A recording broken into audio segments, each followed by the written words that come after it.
দেউতা, আমি যেতিয়া পুৰী গৈছিলোঁ, তোমাক পূজ্যপাত শ্ৰী শ্ৰী দাদাই ভুৱনেশ্বৰ মন্দিৰৰ কনষ্ট্ৰাকশ্যনৰ কাম যে চাব পঠিয়াইছিল, সেই অভিজ্ঞতাবোৰ অকণমান কোৱাচোন। সেইটো হৈছে এনেই ছেকেণ্ড টাইম। প্ৰথম যেতিয়া মই মানে আহোঁ হেৰিৰ পৰা ফৰেনৰ পৰা আহিলোঁ, আহিয়ে পূজ্যপাত দাদাক মানে দৰ্শন কৰিলোঁ তাতে। তো সেই সময়ত মানে ভুৱনেশ্বৰ মন্দিৰৰ কিবা অলপ প্ৰব্লেম হৈ আছিল। প্ৰব্লেম হৈ থাকোঁতে তেতিয়া ক'লে যে ওই যে দেওবতো আছে বিলাস ফেরত ইঞ্জিনিয়ার, ওকে নিয়ে যান। ওই পরিদাদা বলে এজন আছে, তাও কৈছিল আর কি, তোমরা একে নিয়ে যান, ও যা যা করে দেখাই দেবে। তাৰপিছত তেতিয়া মই সেইমান জাষ্ট আহিছোঁ তো, সেইকাৰণে পিছত মই গ'লোঁ এবাৰ পূজ্যপাত দাদা যেতিয়া আছিল তাতে, তেতিয়া গ'লোঁ। যাওঁতে পুৰীৰ পৰা মোক হেৰিত লৈ গ'ল, ভুৱনেশ্বৰত। ভুৱনেশ্বৰত গ'লোঁ, পুৰীত তেতিয়া পূজ্যপাত দাদা আছিল আৰু থাকোঁতে মোক লৈ গ'ল এই পৰিদাদাই নিজে যোৱা নাই, বেলেগ এজন ডেপুটি ডাইৰেক্টৰ হেৰিৰ হৰ্টিকালচাৰৰ, তেওঁক পঠিয়াইছে মোৰ লগত। মই মন্দিৰ চাব গ'লোঁ। তো চাওঁতে হৈছে মানে কি, তেতিয়া পুৰীৰ মন্দিৰ প্ৰথম যিবিলাক ডোম বনাইছিল, তাৰমানে গম্বুজ বনাইছিল, এই গম্বুজবিলাক মানে থপকা থপকা হৈছিল। তো পূজ্যপাত দাদাই মোক কৈছিলে যে আমাদের যেটা কনসেপ্ট মানে মন্দিরের, এটা হচ্ছে চ্যারিয়ট কনসেপ্ট। চ্যারিয়ট মানে হচ্ছে রথ, রথ মানে শ্ৰীকৃষ্ণৰ যিখন ৰথ হেৰিত কুৰুক্ষেত্ৰত যুদ্ধ কৰিছিল, সেই ৰথৰ কনচেপ্ট। গতিকে ৰথৰ মানে যিটো পাছফালৰ যিটো হেৰি য'ত বহে, তাৰ গম্বুজটো অলপ ওখ ধৰণৰ, লম্বা ধৰণৰ। আমাৰ হৈছে গম্বুজবিলাক তেনেকৈ লম্বা ধৰণৰ হয়, থপকা নহয়। হেৰি বাকী ইছলামিক বা হেৰি গুৰুদ্বাৰা তেওঁলোকৰ যিবিলাক গম্বুজ, সেইবিলাক থপকা ধৰণৰ হয়। গতিকে আৰু গীৰ্জাবিলাকৰ গম্বুজ কোনো নাথাকে, সিহঁতৰ ফ্ৰণ্টতে হেৰিটো থাকে, ওখকৈ দিয়ে, ক্ৰছটো থাকে। তো আমাৰ গুৰুদ্বাৰা আৰু হেৰিৰ এইটো গম্বুজ থাকে, কিন্তু তাহাঁতৰ থপকা। তো সেই মই যেতিয়া গ'লোঁ, তাতে হৈছে থপকা থপকা হৈছে। আৰ্কিটেক্টে বনাব দিছিল, তেওঁলোকে তেনেকৈ বনাইছে আৰু। তেতিয়া মই আৰ্কিটেক্টক মাতি দিলে, মই মোক ভুৱনেশ্বৰত লৈ গ'ল। লৈ যায় আৰ্কিটেক্টবিলাকো আহিলে। আৰ্কিটেক্ট আহোঁতে তেতিয়া আৰ্কিটেক্টক মই ক'লোঁ যে actually our concept is chariot concept, our dome is elongated, not a dwarf one. তো সেই ক'লোঁ। আৰু তেতিয়া মই একচুৱেলি এখন কাগজত লৈ তাক ড্ৰ কৰি দেখুৱালোঁ আৰু কি, এইটো ইলংগেটেড হয়, মানে লম্বা হয় আৰু elongated dome we are providing. তাৰপিছত দেন উই ডিডন্ট ন', আমিতো নাজানিছিলোঁ। গতিকে ঠিক আছে, আমি ঠিক তেনেকৈ ধৰণৰ ল'ম। তেতিয়া মই এটা আঁকি পেলাই তাহাঁতক দিয়াই দিলোঁ আৰু। তো তাহাঁতে যিহেতু হেৰি কি কয় আৰ্কিটেক্ট, তেওঁলোকে পটকৈ ধৰি ল'লে, বোলে ঠিক আছে, তেতিয়া আমি এনেকৈ একৰ্ডিংলি উইল ডু ইট। তো তাৰপিছত তেওঁলোকে সেইটো কৰি পেলালে।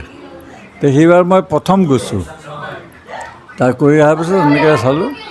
তাৰপিছত এবাৰ মানে তেতিয়া হেৰি হৈছে, মই পুৰীত গৈছোঁ। এতিয়া সেইবাৰ পূজ্যপাত দাদা আছে, হেৰি আছে, চবেই আছে, দাদাৰ ফেমিলি চবেই আছে। তো দাদাই এতিয়া মই গুচি আহিলোঁ। তাৰপিছত হঠাৎ কেইদিনমান অফিচ কৰি আছোঁ কোকৰাঝাৰত, তাৰ হঠাৎ আকৌ এখন চিঠি পঠিয়াইছে এজনৰ হাতত, বৰপেটা ৰোডৰ এজন চাহাৰ হাতত। তেওঁৰ হাতে মোক চিঠিখন দেৰিকৈ দিছে আৰু। তো মই সেইখন পাই তেতিয়া দাদা লিখা আছে যে তুমি শীঘ্ৰে আছোঁ আৰু কি এইখানে। তাৰপিছত মই কৈছোঁ, আৰে মই মাত্ৰ আহিলোঁ আৰু কি বা হ'ল। তেতিয়া মই আৰু দৌৰা কৰি তাৰপিছত টকা পইচা গোটাই লৈ তাৰপিছত অনা হ'ল। তো মোৰ লগত কিৰণ দাস বুলি এডভকেট যিজন আছিল কোকৰাঝাৰৰ, দুয়োজনে আমি ৰিজাৰ্ভেশ্যন পোৱা নাই, কিন্তু এই ৰিজাৰ্ভেশ্যন কমৰাতে তেতিয়া যাব পাৰি, তেনেকৈ গ'লোঁ আৰু। তো গৈ তাৰপিছত এই হাওৰাৰ পৰা তেনেকৈ গৈ আমি পিছদিনা পালোঁ। পোৱাৰ পিছত বোলে এইটো দেৰি কৰিলি কেন, পূজ্যপাত দাদাই মোক ক'লে। মোক কি খবৰ পাইতে দেৰি হৈছে, তাৰ পৰা একটু পয়সা টয়সা গোটাই আসলাম আর কি। আর ঠিক আছে, তোকে নিয়ে যাব আমি ভুবনেশ্বরে, আর কালকে বিকালের দিকে, বিকাল নয় সকালের দিকে নিয়ে যাব আর কি। ঠিক সকালে নহয়, মানে হেৰি আৰু দুপৰীয়া হোৱাৰ আগে আগে। তাৰপিছত আমি ৰাতি হেৰি কি মানে ৰাতিপুৱা ওলালোঁ আৰু কি।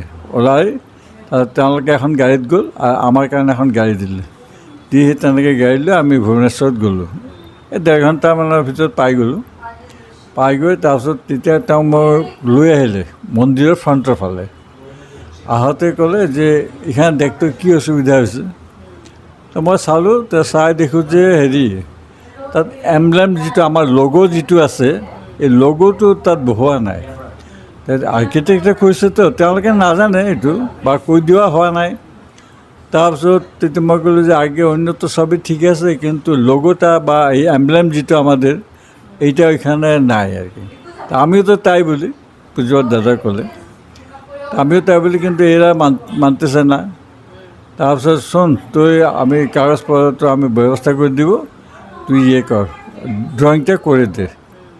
এই তেতিয়া মই কাগজ পেঞ্চিল আনি কাৰোবাক কৈ লৈ আহিলে, আহি তাৰপিছত এনে ৰাফলি মেজাৰমেণ্টটো লৈ মই তাতে ক'ত বহিব সেই কৰি দিলোঁ, নক্সাটো আমাৰ নক্সাটো কৰি তাৰপিছত তেতিয়া ৰাফলি কৰি আনিছোঁ।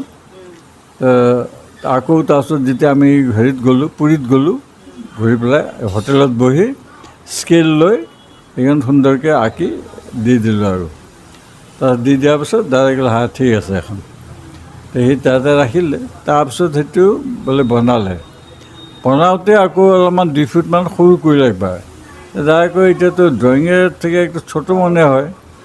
তাৰপিছত মেজাৰমেণ্ট কৰি চালে ড্ৰয়িঙতকৈ অলপ 2 ফুটমান সৰু হৈছে।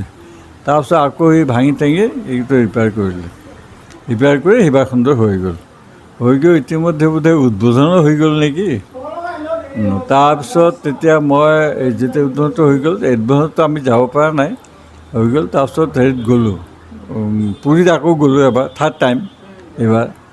তাত যাওঁতে পুজোৱাৰ দাদা আছে পুৰীত, সেইকাৰণে আমি পুৰীতে গৈছোঁ, ভুৱনেশ্বৰত নাই, পুৰীতে আছে। গতিকে মই পুৰীতে গ'লোঁ। যাই পোৱাৰ লগে লগে মোক ক'লে দেৱতা মন্দিৰটা দেখে আসবি তো কেমন হয়েছে ভুৱনেশ্বৰ। তাৰপিছত আগে যাব। তাৰপিছত ঠিক আছে, আমি লোক ঠিক কৰি দিছে।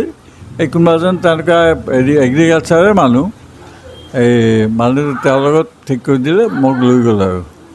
লৈ যাই এইবাৰ পুৰী মন্দিৰটো চালোঁ, চাই তাই আমাৰ ভালকৈ চাই তাই আহিলোঁ আৰু। ভুৱনেশ্বৰ মন্দিৰটো চাই পেলাই এনেকৈ আহিলোঁ আৰু বেক কৰি আহি তাৰ সন্ধিয়া সময়ত। তাৰপিছত দাদাই সুধিলে দেৱতো দেখলি, আগে দেখলাম, খুব সুন্দর হচ্ছে আর কি। মই ক'লোঁ সব ঠিক আছে, বলে ঠিকই তো আছে, আমার একটু মানে অল্পখানি হয়েছে আর কি, একটা খকটা লাগছে একটু। কি বলতো বল। আমার যে যেগুলা মানে কংক্রিটের পিলার আছে, পিলার মানে কংক্রিটের যেগুলা কলাম আর কি, যেগুলো দেখা যায়, ওইখানে মানে কিছু লতা পাতা দিছে।